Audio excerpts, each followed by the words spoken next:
Muchas veces dijimos en este programa que el agua dulce es un bien escaso en el planeta.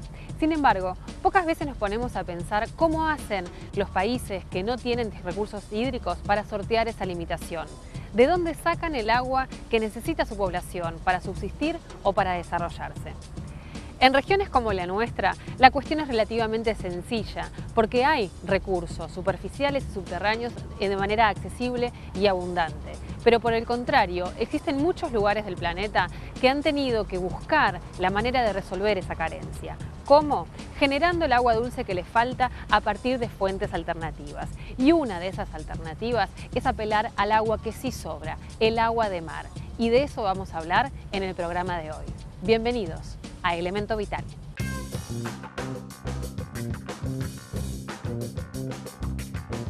El agua dulce de nuestro planeta es poca.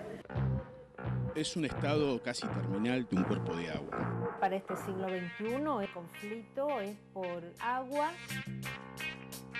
El cambio climático no está en el futuro, está ya ocurriendo. Los problemas del agua hoy en día son problemas de organización y de gestión.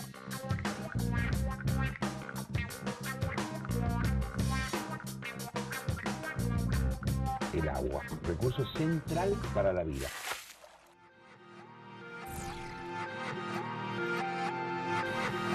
Estos ríos, estas lluvias, el suelo fértil. Esta abundancia no es más que un privilegio que solo tiene una parte del país y del mundo. El agua dulce es un recurso absolutamente limitado, y a medida que crece la población y la demanda de alimentos, su escasez preocupa cada vez más.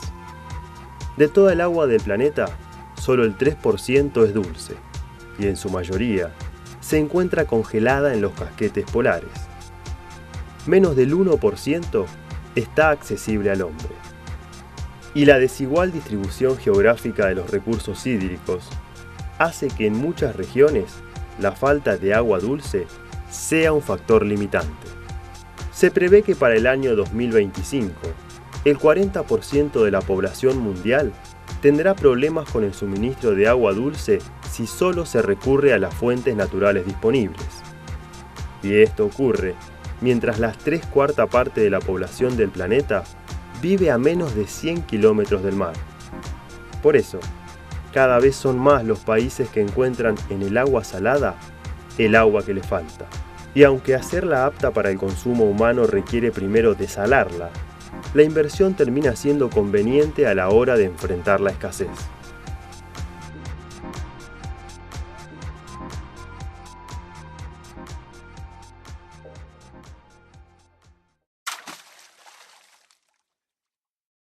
Existen en el mundo más de 13.000 plantas desalinizadoras que producen entre el 1 y el 3% del total de agua que se consume. Están ubicadas en su mayoría en la zona de Oriente Medio, y esto no es casual. Si volvemos al mapa que vimos recién en el informe, prácticamente toda África, el sur de Asia y también de Europa tienen, aunque en distinto grado, escasez de recursos hídricos. Pero puntualmente en Medio Oriente, la disponibilidad promedio de agua es de menos de 1.000 metros cúbicos por persona por año, algo que se considera catastróficamente bajo. Es más de 20 veces menos del promedio de agua que tenemos aquí en la provincia de Buenos Aires. Precisamente allí, en Arabia Saudita y en Kuwait, nacieron después de la Segunda Guerra Mundial las primeras plantas desalinizadoras.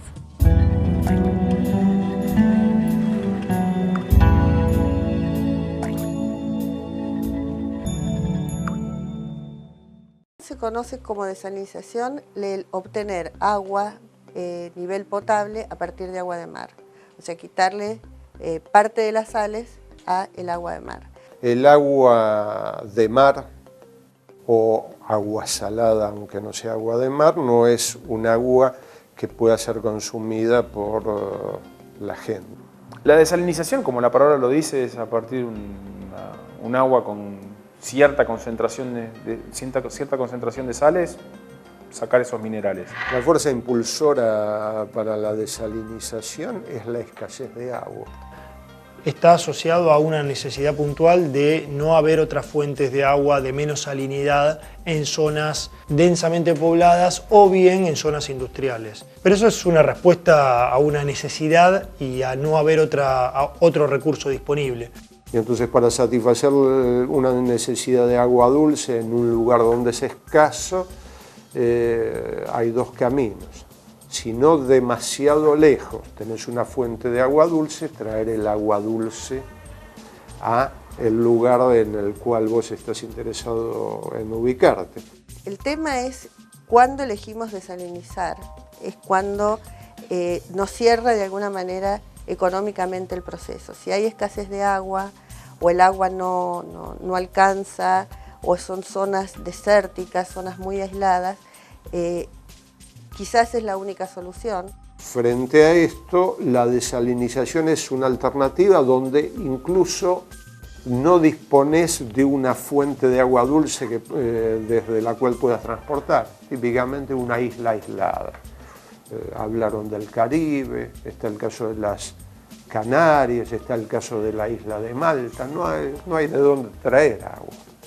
Y realmente cuando uno se pone a evaluar con la gente que tiene que dar el servicio, es decir, las empresas proveedoras de agua, es extremadamente competitivo contra las alternativas que tienen hoy a la mano, que es aguas de pozos de zonas muy lejanas, acueductos que son costosos de mantener, difícil acceso para el mantenimiento.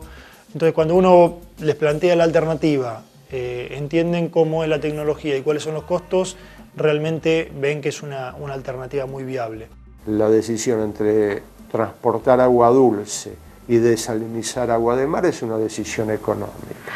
Seguramente desalinización no es la solución en todos los casos, pero ya es tan barata y tan segura técnicamente que es una alternativa que realísticamente se tiene que considerar en varios casos donde hay falta de agua. En pequeñas poblaciones donde no se disponga de una fuente de agua dulce cercana, la opción va a ser desalinizar agua de mar. Y es una cosa cierta que en muchísimos casos cuesta mucho más bombear agua de un lugar lejano o tratarla que producir agua del mar en el local donde tú quieres usarla. En poblaciones medianas o grandes, la evaluación económica dependerá de la inversión que está asociada al caudal y a la distancia a la fuente de agua dulce más cercana. Entonces, lo importante es que se considere que ahora la desalinización es una alternativa para considerar y puede ser que en muchos casos es más conveniente que las opciones tradicionales. Mediante la desalinización, la humanidad dispone de otra fuente de agua dulce, distinta de las que le ofrece la naturaleza de manera espontánea o natural. Mediante este recurso es posible la actividad humana, posible la actividad industrial, es posible la actividad agrícola. La desalinización seguramente va a ser un elemento para ayudarnos a superar esa crisis y esta enorme demanda de más cantidad de agua potable de la población que crece.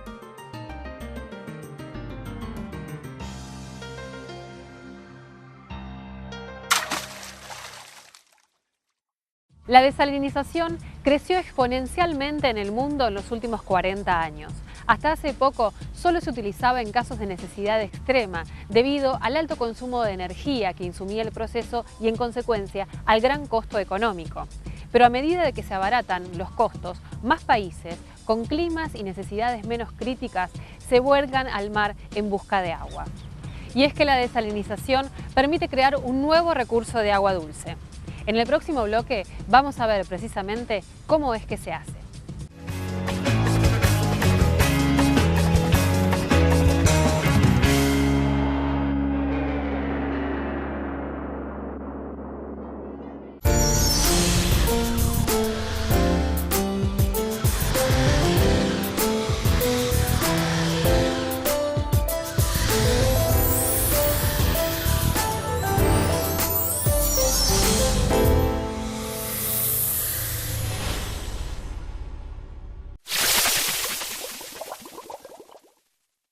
La inquietud del hombre por transformar en agua potable el agua de mar es de larga data. Desde la prehistoria, el hombre observó que las grandes masas de agua se evaporaban en forma natural por el calor del sol, que así se formaban las nubes, que las nubes eran responsables de la lluvia y que el agua de lluvia no tenía ni sales ni impurezas. Se trató entonces de imitar este proceso de evaporación, reemplazando artificialmente el calor del sol por el fuego.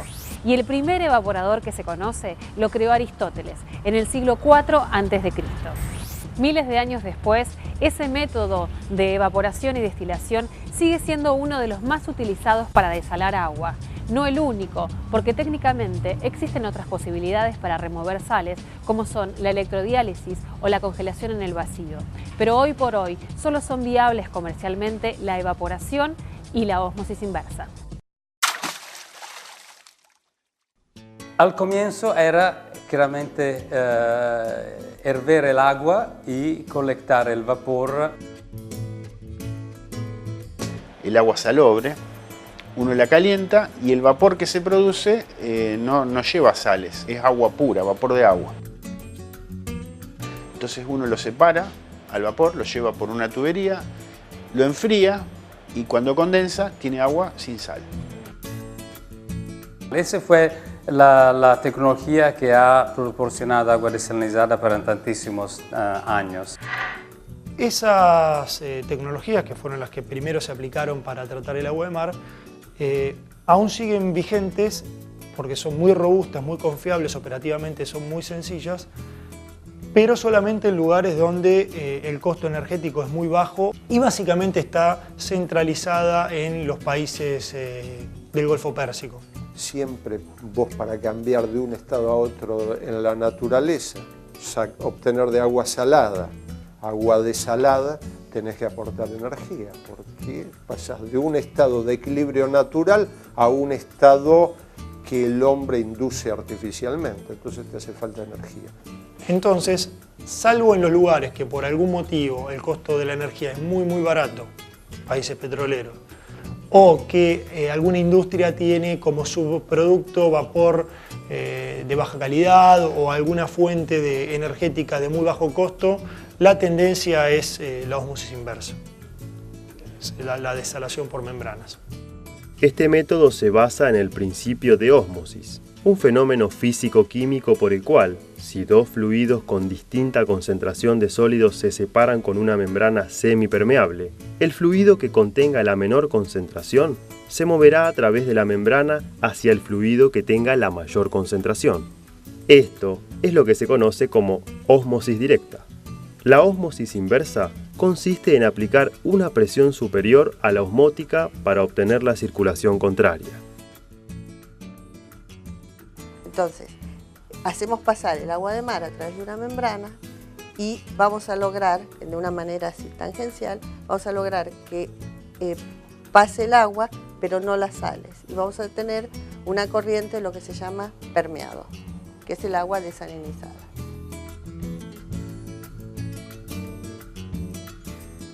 ¿En qué caso conviene o qué diferencia usar ósmosis inversa y qué diferencia usar destilación? Bueno, básicamente lo que uno tiene que preguntarse es cuáles son los puntos críticos de cada tecnología. En el proceso de desalación por destilación, el punto crítico es el consumo de energía. El costo energético de una desalación por ósmosis inversa y debe ser entre 4 y 5 veces menor en costo de energía que una desalación térmica. El punto crítico de la membrana es el costo de mantenimiento de las membranas. O sea, la membrana tiene un periodo de vida útil y después hay que cambiarlas. O sea, se taponan, se rompen, pierden propiedades de los materiales y hay que reponerlas. Las membranas que se llaman de osmosis inversa se usan para desalinizar el agua del mar o el agua salobre con una cantidad de energía que es extremadamente baja en comparación de lo que era antes, de lo que sería hacerlo de forma, digamos, evaporativa. En muchos casos es mucha menos energía que bombear agua, no sé, de un lugar lejano para llevar el agua a una comunidad. Sea cual fuera el proceso de desalinización que se utilice, lo que se obtiene es un 35% de agua dulce y el 65% restante es una salmuera muy concentrada. Este porcentaje, este rendimiento, se puede mejorar en plantas muy eficientes y llevarlo hasta un 50% de agua dulce. Pero como ven, la contracara de la desalinización es que genera un efluente, un residuo en cantidades iguales o mayores al agua purificada que se obtiene. Esa salmuera se vuelve por lo general a volcar al mar y esto requiere mucho estudio y mucho control para evitar que afecte la vida marina e impacte en el medio ambiente. Hacemos un corte y enseguida volvemos.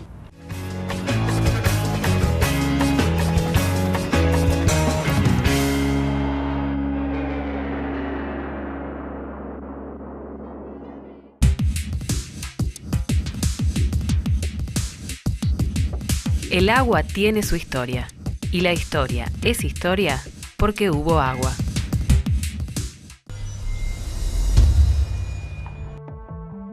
Desde tiempos inmemoriales se relacionó la calidad del agua con su aspecto. Se consideraba que las aguas claras eran limpias y que las sucias y pantanosas eran insalubres. Siempre hubo interés en purificar el agua. Los primeros intentos de los que se tiene registro se remontan al año 2000 a.C. Las escrituras sáncritas dan cuenta que los métodos que se empleaban por aquel entonces iban desde hervir el agua antes de beberla hasta hacerla pasar por filtros de carbón o bolsas de arena. ¿Por qué se hacía? Simplemente para mejorar su sabor. Se creía que así se garantizaba su limpieza. Aún no se sabía que el agua podía contener microorganismos y sustancias patógenas, capaces de alterar su calidad y producir enfermedades. Siguiendo esa misma creencia, muchos siglos después, Hipócrates, conocido como el padre de la medicina, diseñó para sus pacientes un filtro de agua cruda. Ese filtro, que posteriormente se conoció como manga de Hipócrates, consistía en una bolsa de algodón a través de la cual el agua podía ser colada después de ser hervida. El paño servía para atrapar cualquier sedimento que pudiese causar mal olor o mal sabor. En el siglo IV a.C., Aristóteles le aconsejaba al emperador Alejandro Magno que a sus soldados les diera de tomar agua hervida. Era consciente de que en ese entonces las diarreas causaban más muertes que las batallas. Sin embargo, aún no había argumentos científicos para explicarlo y en consecuencia tampoco métodos de desinfección que lo evitaran. Y no los hubieron hasta muchísimos siglos después. En la Edad Media se manifestaron gran cantidad de problemas de higiene en el agua porque los residuos y excrementos se vertían directamente en ella. La gente enfermaba y moría. En 1680, el desarrollo del microscopio evidenció la existencia de microorganismos, y si bien fue todo una curiosidad, tuvieron que pasar otros 200 años para que se identificaran microbios y bacterias patógenas. Mientras tanto, seguían desarrollándose filtros y materiales para purificar el agua, así como también interpretaciones para explicar las enfermedades que se creían que eran castigos divinos o que eran producidas por cambios en el aire. En 1854, un brote de cólera mató en Londres a 500 personas en apenas 10 días. Fue recién allí que el médico inglés John Snow descubrió que el contagio se daba a través de agua contaminada. Mandaron a cerrar los sistemas de bombeo y así se evitó que el brote se siguiera expandiendo. Este hecho es considerado el nacimiento de la epidemiología. A partir de entonces, los científicos investigan los microorganismos presentes en el agua y desarrollan métodos de desinfección eficaces para hacer el suministro de agua apto para el consumo humano.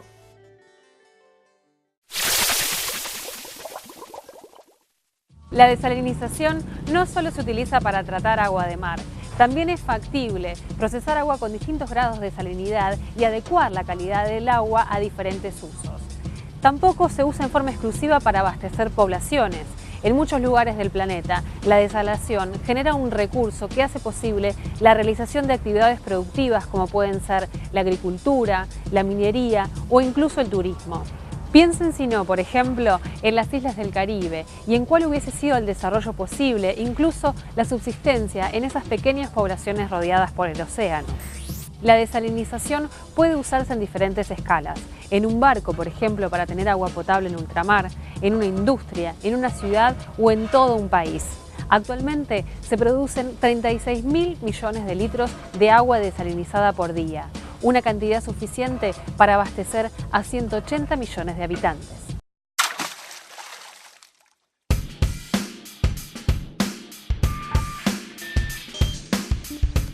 Seguramente todos conocen el Tamis y el río de Londres. El caudal que en este momento se está produciendo de agua desalinizada en el mundo seguramente es más que 10 veces del caudal medio del Tamis. Frente a este desafío, que es el crecimiento de la población y el crecimiento de la actividad industrial, tenés una situación donde las fuentes de agua dulce son escasas y su distribución geográfica es irregular. Entonces, si tenemos poblaciones cerca del mar, con aguas subterráneas salobres, que son difíciles de tratar, por allí en esos casos es conveniente desalar el agua de mar. Las necesidades de agua crecen en el mundo y ya hay más de 150 países que encontraron en esta tecnología la posibilidad de generar el agua dulce que le falta. El 66% de las plantas desaladoras están ubicadas en Medio Oriente y Arabia Saudita concentra el 26% de la capacidad de tratamiento de agua de mar a nivel mundial. En ese país, 4 de cada 5 litros de los que se consumen provienen del Mar Rojo y del Golfo Pérsico. América tiene el 12% de la capacidad de desalinización del planeta. La mayoría de las plantas se encuentran en la zona del Caribe y la Florida, por la falta de ríos. Seguramente es entre el 5 y el 10% de la población humana que es servida parcialmente o totalmente por agua producida con desalinización. Y no es poco. Inclusive aquí en América Latina, que al final no es uno de los lugares del mundo más digamos, críticos en el sentido general para tener agua, pero por ejemplo, en 2 años ya una ciudad bastante importante de Chile como Antofagasta va a ser abastecida solamente con agua desalinizada del mar. El desarrollo minero de la región ha hecho que se genere tanto la necesidad de agua para los procesos mineros, que en muchos casos hay minas que se están abasteciendo a partir de agua de mar y agua de mar desalinizada, y también el crecimiento poblacional de una zona desértica. Y Aruba es un país del Caribe que vive de turismo, pero también que está conectado con la producción de petróleo de Venezuela, transposición de crudo y todo, y esa población vive de agua desalinizada al mar desde 80 años. Con agua desalinizada se irrigan campos en las Islas Canarias que producen tomates que se consumen en Europa en contratemporada. Mediante desalinización florecen poblaciones en lugares donde no las habría. El tema de cuántos lugares empiezan a ser interesantes gracias a la desalinización. España no sería lo que es si no tuviera, todo el sur de España no sería lo que es sin la desalinización. Que uno tendría que preguntarse cómo sería nuestro sur si nosotros aplicaríamos la misma tecnología para tener agua en lugares donde hoy no las hay.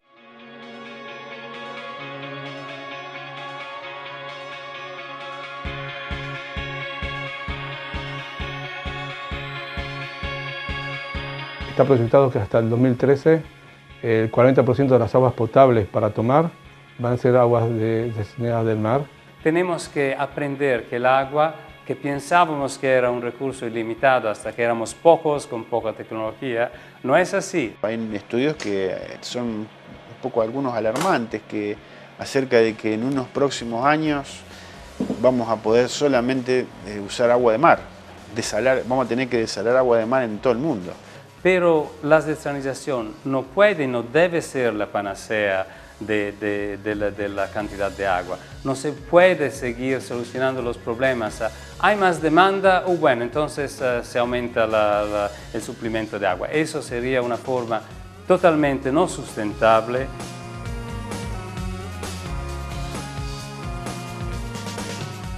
La cosa más importante es, digamos, la cultura del agua, el aprendimiento y comenzar a considerar el verdadero valor del agua.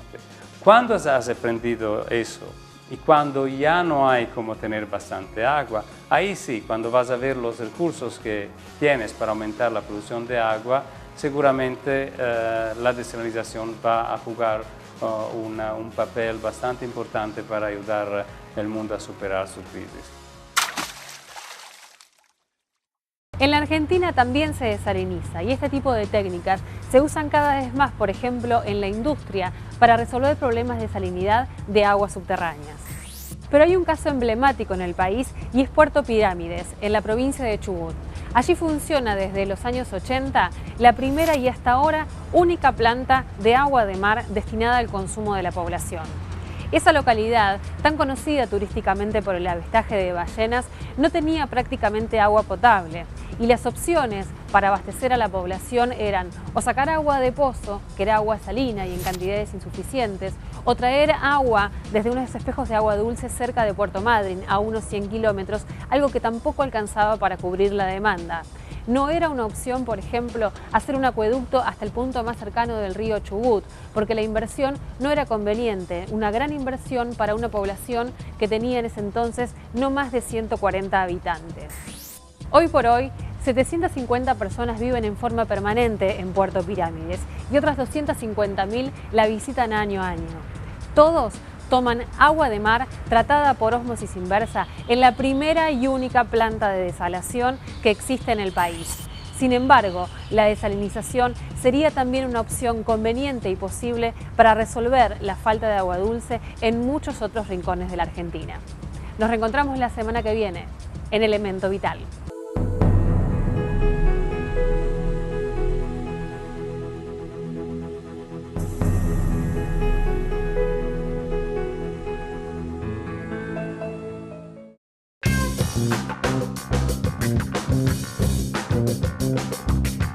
El agua, recurso central para la vida.